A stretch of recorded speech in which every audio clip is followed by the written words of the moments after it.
दोस्तों, इजराइल फिलिस्तीन के बीच छठवें दिन भी जंग जारी है और छठवें दिन की तस्वीरें भी लगातार सामने आने लगी है। जहां अब तक अगर बात की जाए तो इजराइल में तकरीबन 1300 लोगों की मौतें हो चुकी हैं और यही बात की जाए अगर गाजा की तो 1000 से ज़्यादा लोग जो हैं वहां शहीद हो चुके हैं। और यही बात अगर घायलों की संख्या की जाए तो तकरीबन 5000 के आसपास लोग गाजा में घायल हुए हैं, तो वहीं 3500 लोग इजराइल में घायल हैं, जिसकी तस्वीर लगातार सामने आ रही है। और इन्हीं तस्वीरों के बीच जब जंग और खतरनाक मोड़ पर पहुंच रही है तो ऐसे में अरब मुमालिकों की चहल पहल भी तेज हो गई है, जहां सऊदी क्राउन प्रिंस खास तौर पर अमेरिका की हरकतों पर भड़क गए हैं, जहां इजराइल को हथियार सप्लाई करने को लेकर कड़े शब्दों में फटकार भी लगाई है और साफ तौर पर कहा है कि ये जंग जो छिड़ी है इसमें हमास की नहीं बल्कि इजराइल की गलती है। और या यूं कहें कि अभी तक खुल करके हमास को ना कसूरवार बताया है ना ही जिम्मेदार बताया है। साफ तौर पर इसकी जिम्मेदारी जो है इजराइल के ऊपर दी है कि इजराइल की वजह से ये हिंसा जो है लगातार भड़क रही थी और इसके लिए कई बार इजराइल को चेताया गया था। जहां सऊदी क्राउन प्रिंस ने अरब लीग के 27 मुस्लिम देशों की सऊदी अरब में कल अहम बैठक बुलाई, जिसकी तस्वीरें लोगों के सामने आई और साफ तौर पर जब ये इमरजेंसी बैठक बुलाई गई तो खलबली साफ तौर पर मची। क्या कदम उठाए गए हैं इसको लेकर के भी तस्वीरें सामने आई, पर इधर साफ तौर पर विदेश मंत्रालय की तरफ से सऊदी अरब की कह दिया गया कि अब जो है कतर में हमास के लीडरों से जल्द ही मुलाकात जो है होने वाली है। कब होगी इसकी जानकारी जल्द ही साझा की जाएगी और एक सुर में तमाम देशों ने इसके लिए इजराइल को जिम्मेदार बताया है, जिस तरीके से वो मजलूम फिलिस्तीनियों को अपना निशाना बना रहे हैं। क्या कुछ मीटिंग में कहा गया है, जो कि तस्वीर आपके सामने है कि खासतौर पर इस तस्वीर को द गार्जियन ने पब्लिश किया और बताया कि क्या क्या अहम बातें जो हैं इस मीटिंग के जरिए रखी गई, जो कि आप साफ तौर पर देखें कि Arab ministers Israel's to resume talk on 2 state solution, जहां तमाम मुल्कों ने एक साथ एक सुर में बोला है कि ये सॉल्यूशन तभी हो सकता है, इसका हल तभी हो सकता है जब 2 राष्ट्र या 2 देशों की घोषणा की जाए। और जब तक ऐसा नहीं होगा तो ये वायलेंस लगातार बढ़ेगी, जिसका जिम्मेदार सिर्फ और सिर्फ इजराइल होगा और अमेरिका होगा।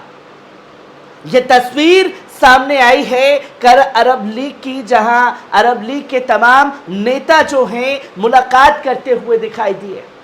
और इस मीटिंग में क्या क्या बातें किसके जरिए रखी गई, एक बार इस पर आपकी नजर डलवाएं। जहां साफ तौर पर आप देख रहे हैं कि इंग्लिश में क्या कुछ लिखा है और इंग्लिश का हमने हिंदी में कर दिया है, जो कि आप देखें कि अरब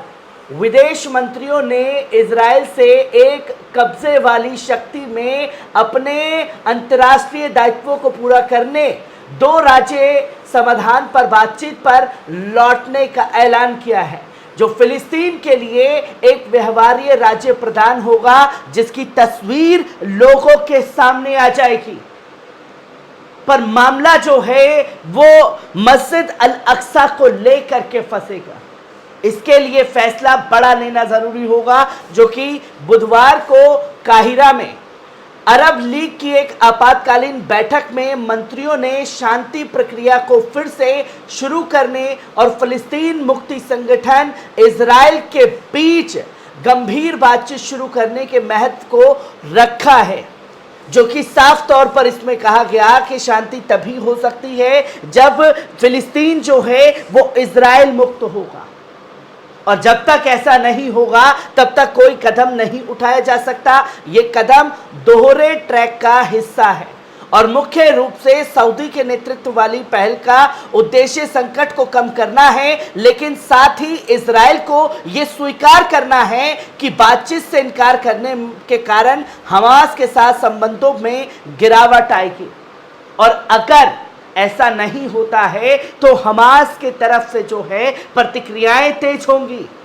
ये बात इजराइल को कान खोल करके समझनी चाहिए, जो कि अरब लीग में तमाम नेताओं के जरिए रखा गया, खासतौर पर सऊदी अरब की तरफ से उस स्टैंड को रखा गया, जहां आप देखें कि the Biden administration has privately expressed, जो कि disappointed that Saudi Arab for from condemning,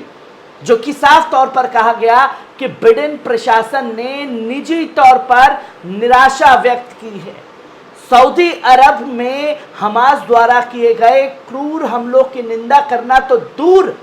ये कह रहा है कि यदि फिलिस्तीनियों को वे स्वतंत्र राज्य दिया गया होता जिसकी वे 2 दशकों से मांग कर रहे थे, तो हिंसा नहीं होती। खुल करके बिडेन प्रशासन को भी धमकी दी गई है सऊदी प्रिंस द्वारा। आप मदद कर रहे हैं उनकी, ये मदद जो है फिलिस्तीनियों की होनी चाहिए थी,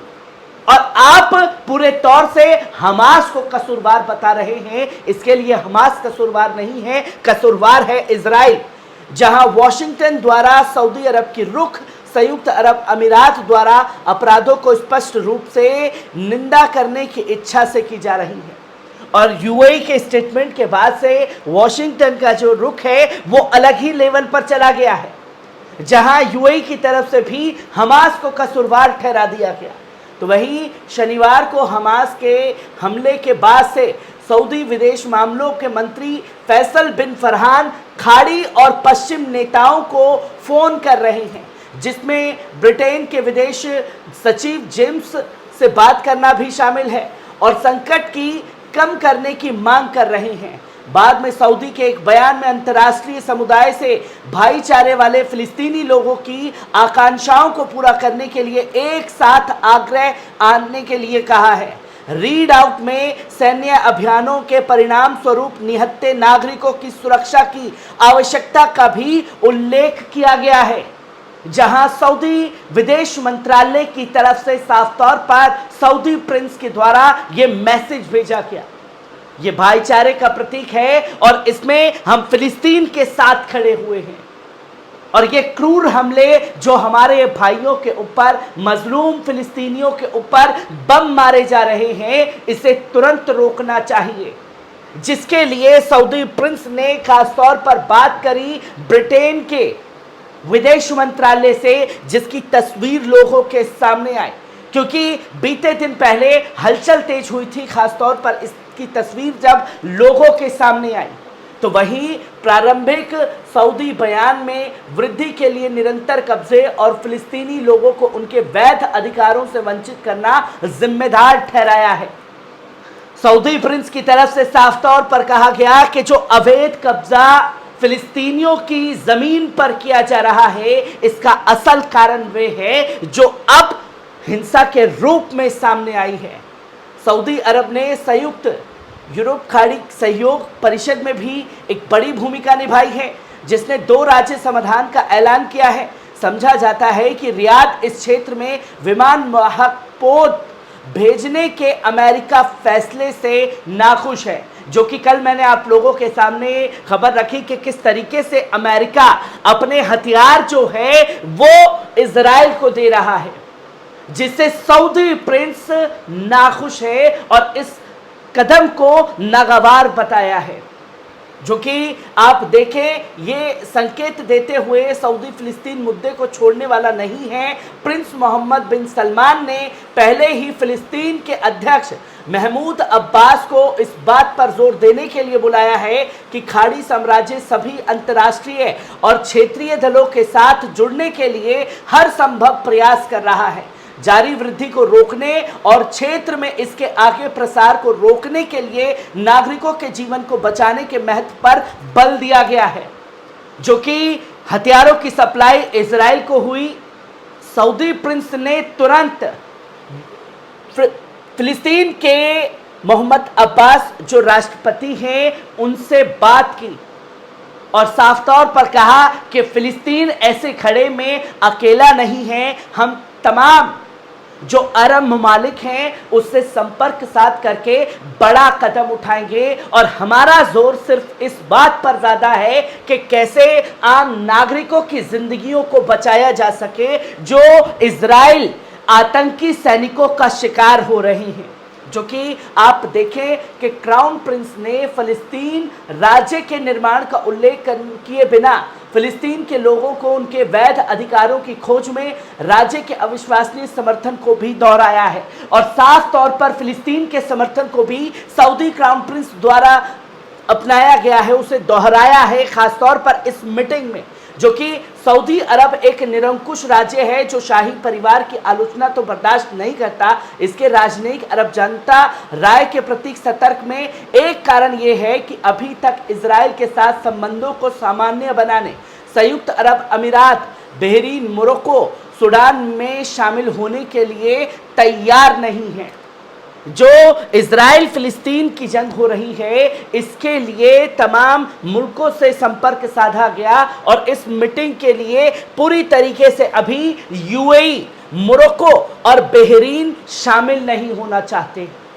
रियाद अमेरिका के साथ समझौते के अपने संस्करण पर बातचीत कर रहा है, लेकिन उसका कहना है कि वे ऐसे समझौते पर हस्ताक्षर नहीं करेगा जिससे लोग कमजोर हों। वो पूरी तरीके से फिलिस्तीनियों के साथ खड़े हैं।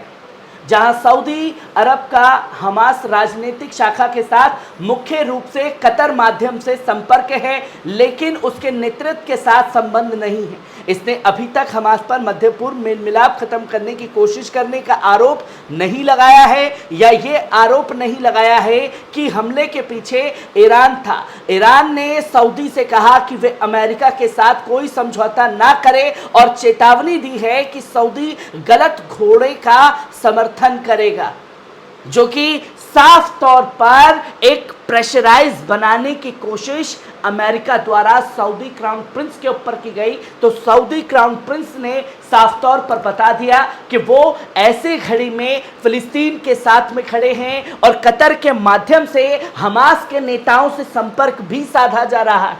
जो कि इस मीटिंग में ये बात रखी गई। रियाद स्थित अरब न्यूज ने प्रधान संपादक फैसल अब्बास से कहा कि सऊदी विदेश मंत्रालय की एक विशेषज्ञ टीम पिछले 2 वर्षों से अरब शांति पहल 2.0 पर काम कर रही है, जिसे दोनों के प्रति प्रोत्साहन प्रदान करने के लिए डिजाइन किया गया पक्ष था। अब्बास ने मौजूदा संकट को कम करने की कठिनाई को स्वीकार किया। उन्होंने कहा कि हम इजराइल के इतिहास की सबसे दक्षिणपंथी सरकार के साथ काम कर रहे हैं और हमास ने 2007 के बाद से कभी भी तर्कसंगत रुख नहीं अपनाया है। जहां सऊदी अखबार ये कहने से अधिक स्पष्ट हो गए हैं कि जब तक फिलिस्तीन को अपना राज्य नहीं दिया जाता तब तक क्षेत्र में कोई शांति नहीं होगी, भले ही सार्वजनिक रूप से हमास पर इजराइल सऊदी के बीच संभावित 3 तरफा शांति समझौते को विफल करने की साजिश रचने का आरोप लगाने के लिए अनुत्सुक हो। अमेरिका, जिसके बारे में हमास को डर था कि उसने 2 राज्य समाधान की फिलिस्तीन की उम्मीदों को खत्म कर दिया है, जो कि तस्वीर सामने है कि बड़ी डील होने वाली थी, समझौता, शांति समझौता होने वाला था। और इस हमले के बाद अमेरिका को सबसे ज्यादा डर है कि अब इजराइल के साथ शांति समझौता दूर दूर तक कहीं दिखाई नहीं देने वाला। उन्होंने साफ तौर पर कहा कि राज्य में हमेशा ये स्पष्ट कर दिया गया है कि सऊदी, अमेरिका और इजराइल से जुड़े किसी भी व्यापक 3 तरफा सामान्यकरण सौदे पर विशिष्ट प्रगति में शामिल होगी। अब हमें आपदा को टालने के लिए तुरंत कार्रवाई करनी चाहिए। रूबिकॉन को पार कर लिया गया है। कोई भी पिछली परिदृश्य की उम्मीद नहीं कर रहा है जिसमें दिनों की वृद्धि, आत्मसंयम की मांग, युद्ध विराम समझौता या गाजा के पुनर्निर्माण के लिए कतर या सऊदी की पेशकश शामिल है। उन्होंने आगाह किया कि पैचअप समाधान अपर्याप्त था। हिंसा का प्रत्येक चक्र बदतर होता जा रहा है, जो कि जंग अब खूनी मोड़ की तरफ बढ़ रही है। और ऐसे में सऊदी क्राउन प्रिंस का खुला समर्थन फिलिस्तीन को देना अमेरिका और इजराइल की चिंता भी बढ़ा रहा है। हर एक तस्वीर, हर एक पहलू को आपके साथ साझा करता रहूंगा। दीजिए इजाजत, शुक्रिया।